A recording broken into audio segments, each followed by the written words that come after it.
Good evening and welcome to Tata Literature Live in association with the NCPA, co-sponsored by Tata Steel and Tata Safari, powered by Godrej and Kotak. Today you're joining us for the online version of the 14th edition of the festival with sessions streaming across all your social media platforms. And then for those in and around Mumbai, remember, you can join us for the physical edit of the festival at the NCPA on October 27th, 28th and 29th, and at the St. Paul's Institute and the bookstore Tidal Waves, both in Bandra, on Saturday and Sunday. I'm going to be there, and I'm really looking forward to seeing you all there too. Now on to our first online session of the day. Discussing about what exile can do to the literary imagination is Elif Shafak, storyteller, a feminist, a human rights advocate, and an award-winning British-Turkish writer and novelist. Joining her in conversation is award-winning editor, journalist, and the author of 3 works of non-fiction and the co-editor of a new anthology of poems by imprisoned poems, Mr. Salil Tripathi. Over to you, Salil. Thank you for that very kind introduction. And it is my great pleasure to have a conversation today with Elif Shafak, one of the most important voices of Turkey and beyond in the past few decades. I wish, Elif, we were both in Bombay, my hometown, and we could have walked by the sea and eaten corn and had coconut juice, but we have to make do with what we have, unfortunately. And it's lovely to be at the Tata Festival again. Elif is the author of 12 novels, 7 works of nonfiction, 1 memoir, and 1 collection of short stories and a book for children. She and I have talked about freedom of expression at the London Book Fair some years ago, and we've been following each other's work for a long time.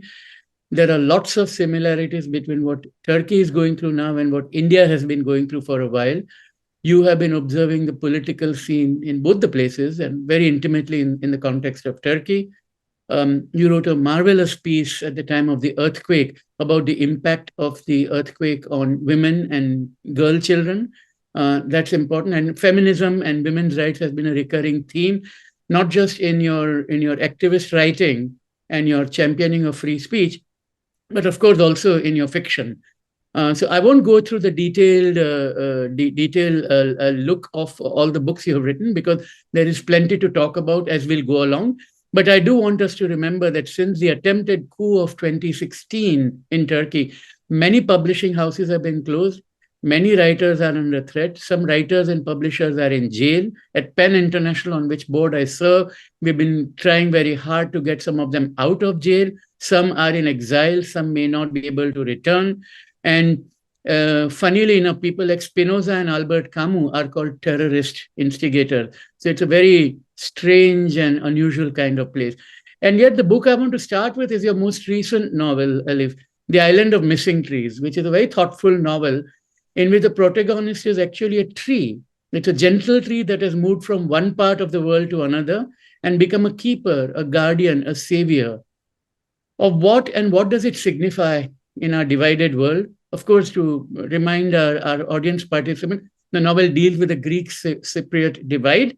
And one of the questions that had come from our listeners in the past was about the migration and search for identity in this particular novel, in The Island of Missing Trees, to explore the intersection of migration and identity. So it's a very, there's a lot to unpack there, but I thought let's start with the most recent novel. Well, thank you so much. May I first say it's such a pleasure for me, to do this together. As you said, we have been following each other's work, writings for a long time.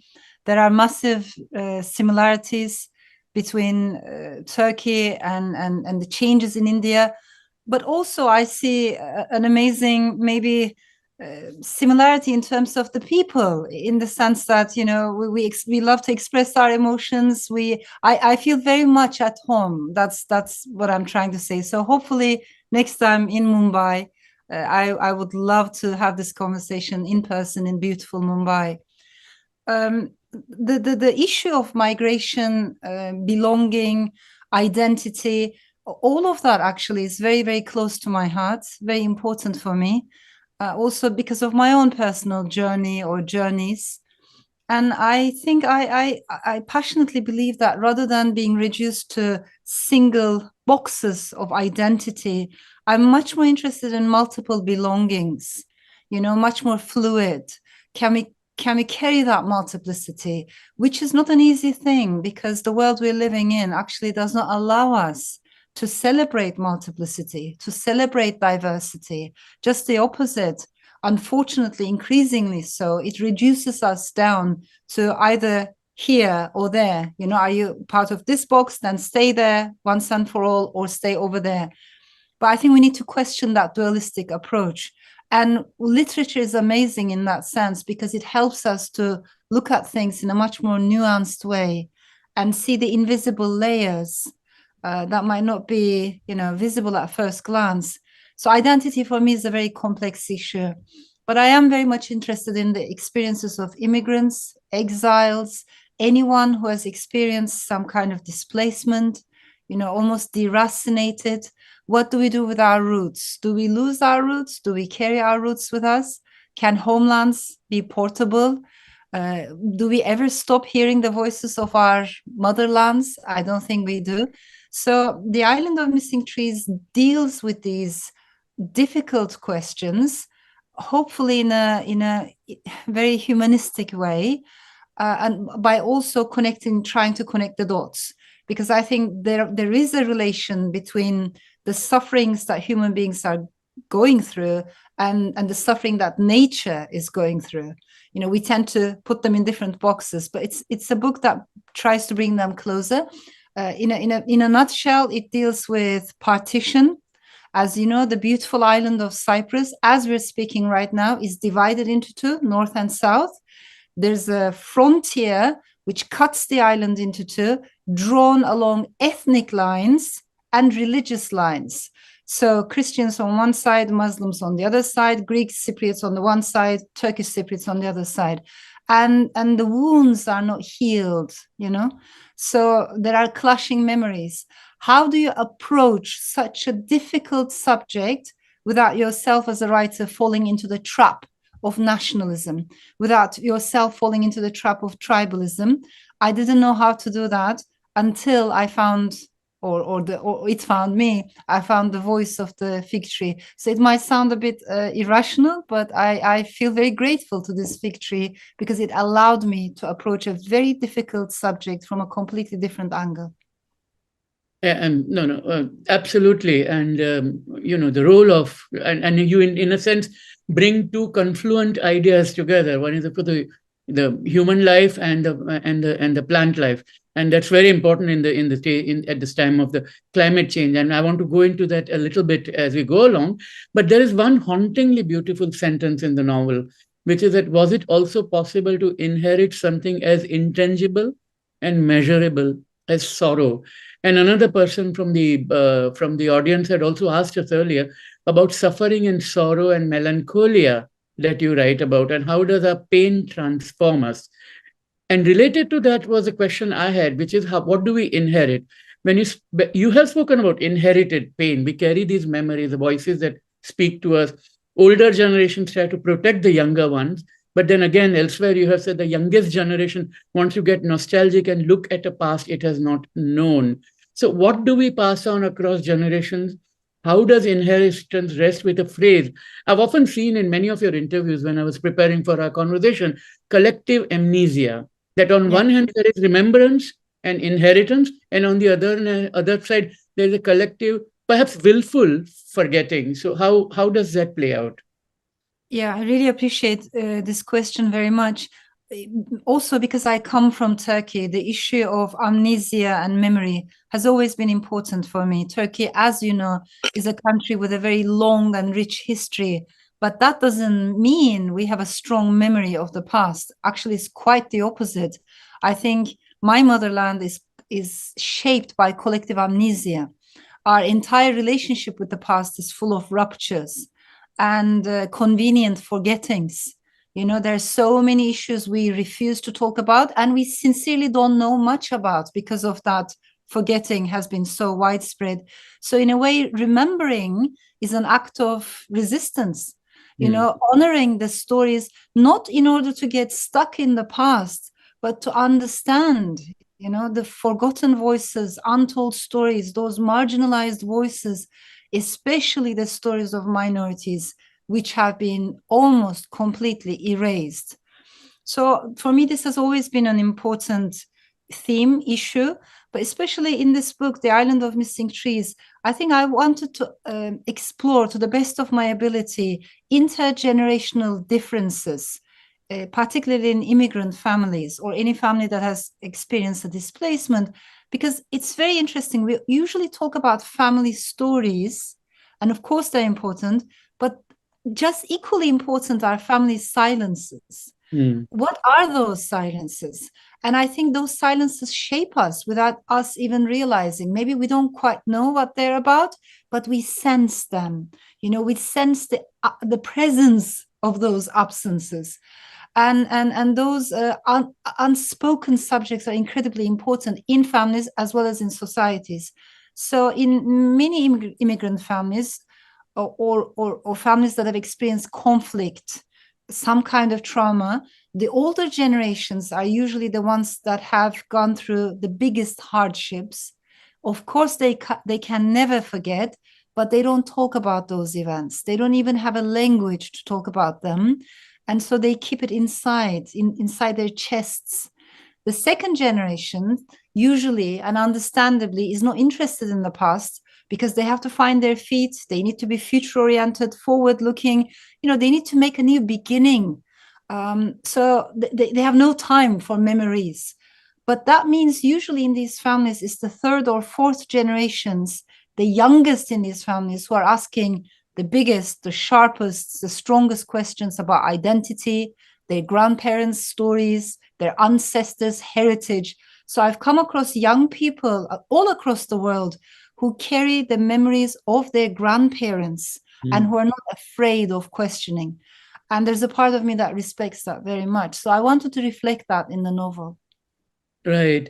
Now, you lived in many countries. I mean, you were born in France, you've been in Spain, you lived in Turkey, you were a professor in the United States, and now you're in the UK, in London. What is home and what makes it home for you? And do you go back to Istanbul? And related to are you able to go back? And we'll come to the political aspect shortly. Yeah, I don't go to Turkey anymore. I used to commute a lot between London and Istanbul. More and more London became home, and more it became more difficult to breathe even as a writer in Turkey, because anything you say can offend the authorities, from politics to sexuality. You can be prosecuted, you can be charged, put on trial overnight, declared traitor. So it's not an easy environment for anyone who deals with words, whether it's writers or journalists. I have a lot of respect for journalists. It's a very difficult profession in a country like Turkey, but also, for instance, cartoonists. Humor has become dangerous, in countries that lose their democracy, even their wobbly democracies or wounded democracies. One of the first things that's taken away is humor and the ability to make fun of people in power. So there are all these aspects. But I should also tell you that as a novelist, I think home for me has always been Storyland. That's where I feel at home. And Storyland has no national borders. Over time, English language has also become a kind of home for me. I write in a language that's not my native tongue, as you can hear in my accent, mispronunciation. I am an immigrant in this language. So there will always be a gap between my mind and my tongue. And I know what many immigrants experience when they have to write or speak in a second or third language. So the reason why I'm saying this is because there's no simple answer to home. Maybe, again, there are multiple belongings, there are multiple melancholies as well that we constantly carry with us. Yeah, I was recently talking to an very bright Indian American engineer for the next book I'm writing on Gujaratis, and he's a Gujarati virtual reality specialist, PhD from MIT. And he said he had a hard time speaking in English at the beginning, and his professor showed irritation. But later he rationalized that, I actually speak three languages very well, and she speaks only one of them. So there is virtue in that, in the diversities which we carry within ourselves, which we should be happy about.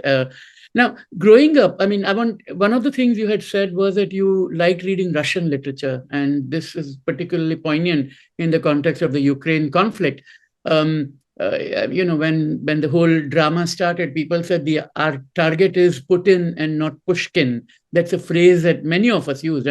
As a pen statement, we should also say the same thing. But I was speaking to Andrei Kurkov, you probably know him well, from Ukraine, who has been to the Tata Festival a few times. On the first anniversary of the war in Ukraine, we had a conversation at the Václav Havel Center in New York. And I asked him whether it was possible to distinguish the Russian army from Russian literature and culture. And he said there will be time to read Russian masters, but this may not be the time. Now, is it possible, therefore, to separate the writer from his or her time from the current political scene? Do you read Russian writers with a new set of eyes now, for example? This is a tough question, Salil. I'm aware of the difficulty of this conversation, and I'm glad we're talking about it, because this is the space where we can talk about such a hard question, in the sense that it needs a much more nuanced approach, not a social media simple tweet, but absolutely. A cultural festival, a literary festival where we can listen to each other, learn from each other. That's why I really appreciate the question. Personally, when I look at my own journeys, especially in my early youth, Russian literature played an important role. Coming from Turkey, I read lots of Russian novels, but also poetry as well. So from Dostoevsky to Turgenev to Anna Akhmatova, for instance, they have left an impact on me and my thinking. I cannot deny that. I, at the same time, have immense respect for Ukrainian people, their bravery, their resilience. What they are going through is incredibly moving, and I think it's vital to amplify their voices. It's vital to bring out their stories of suffering, but also stories of resilience. And we should do that. We should, open up more spaces. So I have a lot of respect for what Kurkov is saying. But on the other hand, I cannot ban literature, because literature is the space where this is precisely why we need literature, because it's how we connect. It's how we rehumanize people who have been dehumanized. For me, literature is about resilience, resistance, showing the invisible side, precisely what official history wants us to forget. Literature helps us to remember. So if we can see literature in that way, actually literature is our friend. That's why I want to hold several thoughts in this conversation at the same time, rather than just give a simplistic answer. Let's, in my opinion, not ban any country's literature, but at the same time be very much aware that, especially at this moment of time, when I look at the inequality of power, definitely we have a duty to amplify the voices of Ukrainian people, particularly Ukrainian civilians, and what they're going through, past and present. So that's a duty for world citizens. No, it's great what you just said, because you're absolutely right. We need to learn more about Ukraine and its literature and its culture. And even if we don't, wholesale banning an entire literature is naive and childish and binary. It's wrong. But let's reassess the writer that we took for granted. I didn't know about a lot of the things that I know now about Pushkin, let's say a year ago, 2 years ago. And I think we need to reassess. And probably there is a case that current writers or artists or musicians who are championing the aggression and supporting Putin in this war, perhaps they need not be part of a conversation. So if a literature festival were to say that we won't invite a writer who has supported the war, I can see some logic in that sort of an argument. But in general, I completely see what you're saying. But it's a tough one. PEN America has had to deal with that controversy too, over Ukrainian writers they were inviting.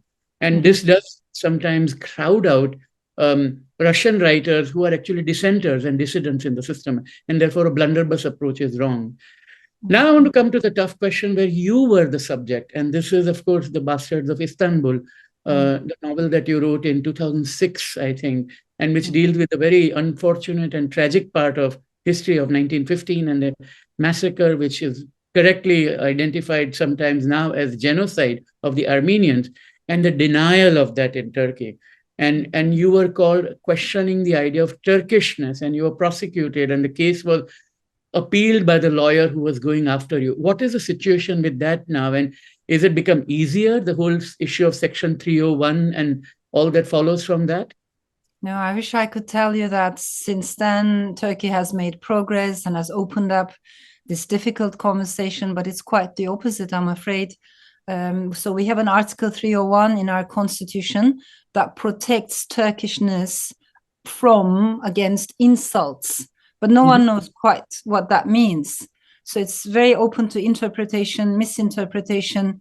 And anytime you question official narrative, you might be accused of insulting Turkishness, which is what I experienced after my novel was published. The Bastard of Istanbul tells the story of a Turkish family and an Armenian American family, mostly through the eyes of women, generations of women. And it does talk about Armenian genocide. And it does talk about memory and amnesia. So after the book came out, I was expecting some, of course, reaction from ultranationalists, etc. But I was not expecting at all this kind of prosecution. For a whole year, the trial went on. There were like, I don't want to call it mobs, but crowds on the street, burning EU flags, spitting at my pictures, accusing me of being the pawn of Western powers, trying to destroy Turkey, and that kind of weird narrative conspiracies. And it was also surreal because the work of fiction was put on trial. The words of fictional characters were used as evidence in the courtroom, which means mostly the words of Armenian fictional characters.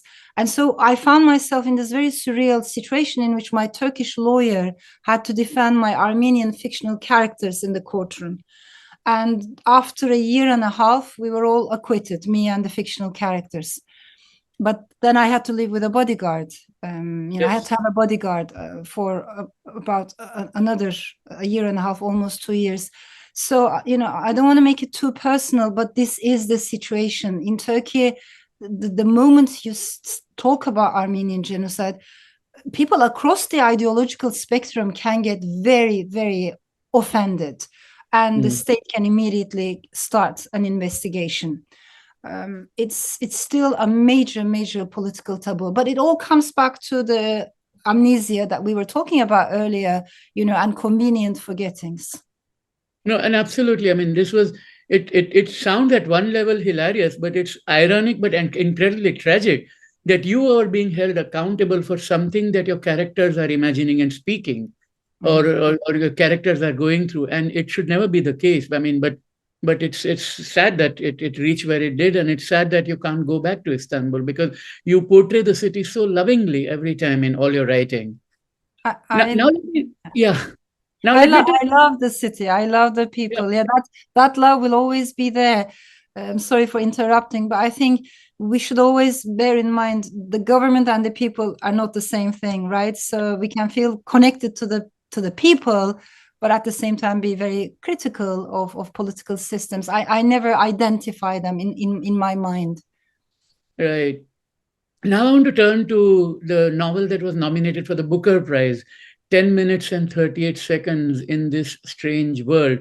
And until I read it, I didn't know either what you discovered, which is, and I think I'll let you tell the story about the significance of the title, but the fact that, brain continues. And the other interesting thing I found was that the book begins with the words, the end, which is almost, it shows there is a sense of humor there, but also a way of going back in the past. And I thought of Martin Amis's Time's Arrow of reliving life. And the other parallel I saw was of Ma Jian and his novel Beijing Coma, which deals with the Tiananmen Square. But at least in Majian's case, the person is in coma and he has been at the Tiananmen Square and he kind of experiences what goes on. But in your case, it's somebody who's no longer there. Tell us more about it. I don't want to give away too much, but it's very interesting the way we have approached. And I should point out that this is about a place called the Cemetery of Companionless People. And these are the marginalized people about whom you write so often and so eloquently. Yeah, I appreciate it. So the book starts with an end. You're so right. On the first page, right away, we learn that the main character, Leila, who is a sex worker in Istanbul, is found dead in a garbage bin, which actually, unfortunately, I don't want to say inspired, but is loosely based on a real event. A sex worker in Istanbul was killed in a horrific way, and her body was dumped in a bin, like the final insult, dehumanization. So I never forgot that. But of course, everything is fiction afterwards. However, I have been inspired by scientific studies, the very interesting studies that show after the heart stops beating, the mind can remain active for another few minutes, sometimes 3 minutes up to 10 minutes. The human brain can continue to function. The brain is the last organ to shut down, even when the rest of the body is dead, clinically, technically. So the question for a writer then is, what happens inside the human mind in that limited amount of time? And if it's true that long-term memories are the last ones to die, then what exactly do the dead remember, or the dying remember? The good things or the bad things, or a combination of them all? And that kind of gave me the structure for the novel. As Leila remembers minute by minute her life, we delve into her story, but also the stories of her friends. All of them have been marginalized, pushed to the margins for different reasons, and then they found each other. For me, this is very important. We have our families, and if the family that we have is a loving one, caring one, let's count our blessings. Not everyone has a loving family, but let us not forget that in life we have a second family, which is our water family, not blood family, but water family. The friends, the sisters, the brothers we find and we connect with. I don't think the number of those friends can be 10, 15, 25, more limited, but these are the people who pull us up when we fall down, and we do the same thing for them. We're witnesses of each other's journeys. So that kind of solidarity is very important, especially among marginalized people. Very briefly about the Cemetery of the Companionless. Unfortunately, this is a real place. We have various cemeteries like that across Istanbul, across Turkey, and people who the most unwanted in the society are buried there. Homeless people are buried there. Sometimes suicides are buried there. In 1980s, people who died of AIDS because of the stigma were denied a proper burial, and they were almost dumped in these cemeteries. And more in the recent years, refugees who lose their lives while trying to cross the sea to reach Europe, once their bodies are retrieved, they are buried there. So it's a very sad place, striking at the same time. There are no names, no numbers on the tombstones. Sorry, no names and surnames, only numbers. It's a place where human beings are turned into numbers. And where an Afghan refugee or a Syrian refugee might be buried next to a Kurdish sex worker or someone from a completely different background, all these people are there, turned into numbers. And I think it's the job of literature to do the opposite. Take the number and turn it into a human being. Because the system turns us into numbers, we have to resist. So, and how do we rehumanize ourselves, each other, people whose stories have been forgotten? So for me, it was very important to take a closer look at the Cemetery of the Companionless. Yeah, no, and just to say, they are not companions, they are human beings. Yeah, absolutely. No, and I mean, we spoke about Bastards of Istanbul. We spoke about 10 minutes, 38 seconds, which also reminds me of the controversy that you had to experience when Gaze had come out. when you were being accused of obscenity. So, I mean, in a way, you become a magnet of criticism and not in a positive sense of the term. So, do all these deliberate and politicized misunderstandings bother you and affect you? Do you watch your words, or do you continue to say the story you want to because you're talking to a group of readers in your mind and not the governments in power in the day? How do you address this? Because it can be obviously it can be very easy to keep getting attacks of this kind either on Twitter, or there are images of people attacking your posters. I've seen those photographs. So I'm just curious how you handle that emotionally. Yes, for the gaze, one of my earlier novels, also 10 minutes, 38 seconds, because of the subjects that I deal with, I have been prosecuted for the crime of obscenity.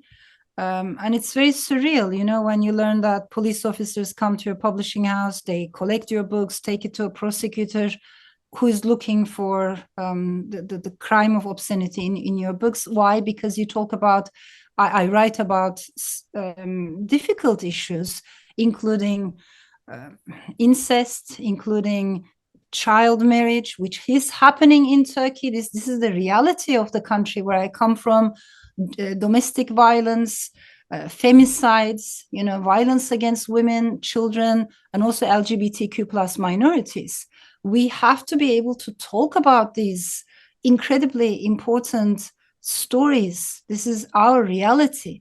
But instead of doing something about it, instead of opening, for instance, shelters for women and minorities and children who need to be protected from violence, instead of changing the laws, instead of prosecuting the perpetrators of violence, the fact that the state goes after novelists, after poets, after writers is just mind-blowing. So it's really, topsy-turvy in that sense. Does it affect me? I wouldn't be telling you the truth if I say, oh, it doesn't affect me at all. Of course it affects me. Of course it hurts me. And it leaves its own scars, When you go through a prosecution, when you go through so much abuse on social media, I think it affects all of us. That is why we need to be honest to ourselves, to each other. We need to support each other. We are living at a time when writers, journalists, poets, editors, translators, it's becoming more and more and more difficult. So solidarity across borders is very important. Your work at PEN International is so important, so crucial. I never underestimate the importance of this kind of solidarity. But I think what keeps us sane at the end of the day, hopefully, is that we love literature, right? So there's a moment when you close your door and just you go inside into your own inner garden. That's where the stories come from. Because I love novels so much, literature so much, hopefully that helps to, at least counterbalance some of those scars and the impact of, the blows you receive. But I cannot claim that I'm not affected at all. Of course we are. No, and I have to acknowledge and celebrate the fact that you offer your own solidarity too. You have received it, but I mean, I know from our work at PEN, I mean, you've spoken of our writers in Egypt, for example. That was one of the themes that you and I were on a panel once. And I also remember that when Daphne Caruana Galizia was murdered in Malta, you were there, and you were there with the banners and speaking in public about it. So thank you for that. Absolutely. I now want to turn to India, and one of your novels, Architect's Apprentice, certainly deals with an Indian character at a very interesting time, the 16th century, when Mughal Empire is just setting up in India. Babur has come to India in 1526, and then there's Humayun and all that follows, and there's this young boy or man or boy on the verge of being an adolescent and man, Jahan and his elephant. And at the same time, in what is now Turkey, Suleiman the Magnificent is at the Ottoman Empire. And he goes there and his adventures and his stories. And again, the theme of rationality and doubt on one hand, and faith and reason come in. And you tell us about Mimar Sinan, again, someone I didn't know much about. I've been to Istanbul and I've seen the architecture. So tell us a bit about him and tell us a bit about that novel and your thoughts on India. Absolutely. I'm so glad we're talking about this. I think we have to learn read more extensively about each other's histories, because the similarities, the connections are incredibly inspiring, especially as you go back in time. It's not like, each empire was in its own corner, not interacting, just the opposite. There were so many people traveling, whether it's pilgrims, travelers, people who are just explorers, merchants, of course, mostly men at the time, but some women too. And I find it very important to follow those connections and try to understand how artists especially learn from each other at the time, these growing empires. Yeah. So when I love history, I love especially cultural history, social history, but also micro histories. And one of the things that I was very interested in is when you look at the Ottoman palace at the time, there were so many animals that were regarded as exotic animals, but they came from different parts of the world. Many of them were brought over from India, so they were accompanied by mahouts. People who came with them. What happened to them? How did it go afterwards? The book also talks about one of the least explored communities in the Ottoman history, which is the Romani communities. In the Ottoman Empire, there's this saying, it says the Ottomans were composed of 72 and a half nations or ethnicities. Who is that half? It's the Roma. They were not regarded as a full, never given a full identity, full recognition, and persecuted and discriminated against constantly throughout centuries, still to this day. So there's also that connection in the book. But I think what I wanted to follow was architecture, arts, creativity. How does creativity survive under regimes that are not conducive to individual creativity, that are not maybe appreciative of individuality, but nonetheless, people like Sinan have continued to work, continued to produce marvelous works of art. How did he do it in a long time? So I wanted to follow his life. And I think he learned a lot from, there are conversations between architects from Italy to Ottoman Empire, all the way to India. People were learning from each other constantly. So I wanted to follow those as well. Just lastly, I can say the landscape or the cityscape of Istanbul, as we know today, is mostly shaped by Sinan. So he produced over 260 monuments, most of them still standing today, of course, and he changed the entire cityscape. Yeah, so it's a bit like Haussmann in Paris and Sinan in Istanbul is a way probably to look at it. Yeah. Now I want to turn to language. You turn to English late in life and you face the kind of critics Indian writers in English have often faced. Why can't you write in your own mother tongue? Are you abandoning your language?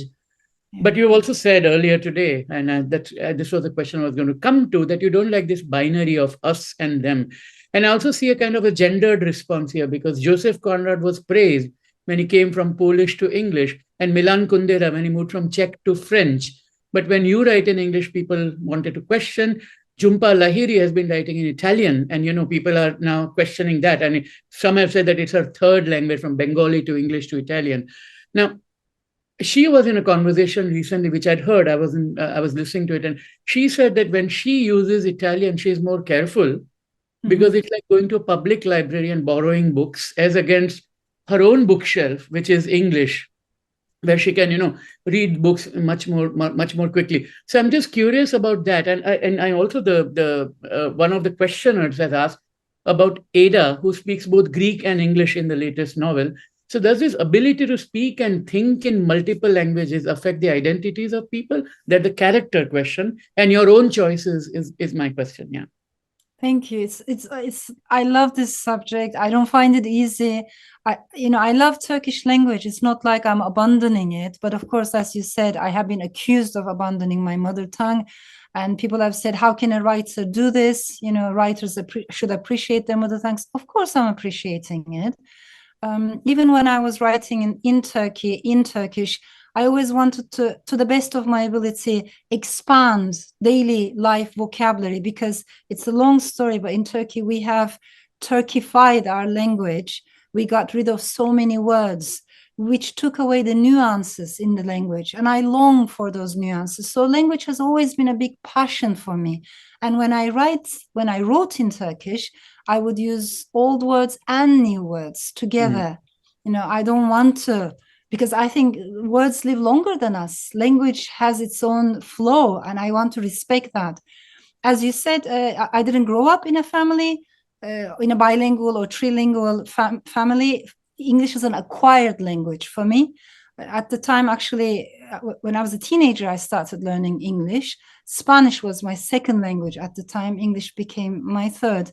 But it kept me company always.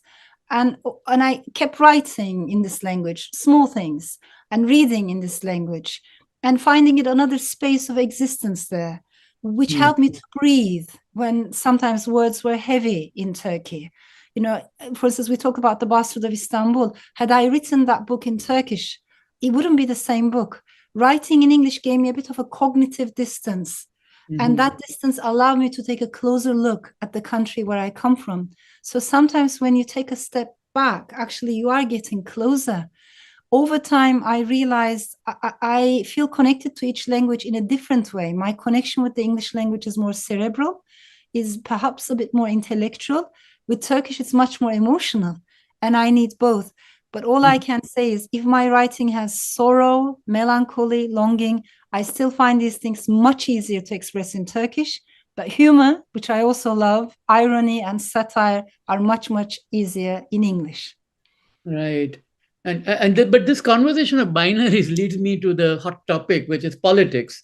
Now, whether it is in London, where you are, and I'm at the moment in London, or in America, where I live normally, or where you come from, Turkey, and where I come from, India, these are all countries racked by political binaries, right? You have Trump on one hand, Boris Johnson on the other hand, Erdogan on one hand, and Modi and what he represents in India.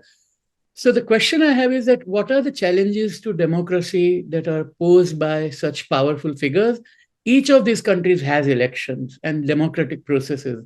And yet at the same time, there is serious dissent and criticism emerging. What is the role of the writer at such a time?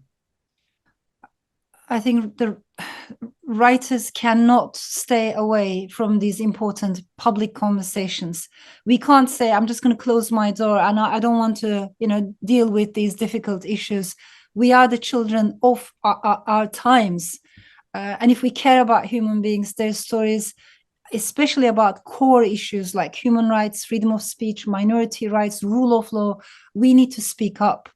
I always think about this beautiful essay that Doris Lessing wrote, in which she says literature is analysis after the event. Things happen, you need time to pass. In retrospect, we write about it. Of course, that is the case, and I respect that.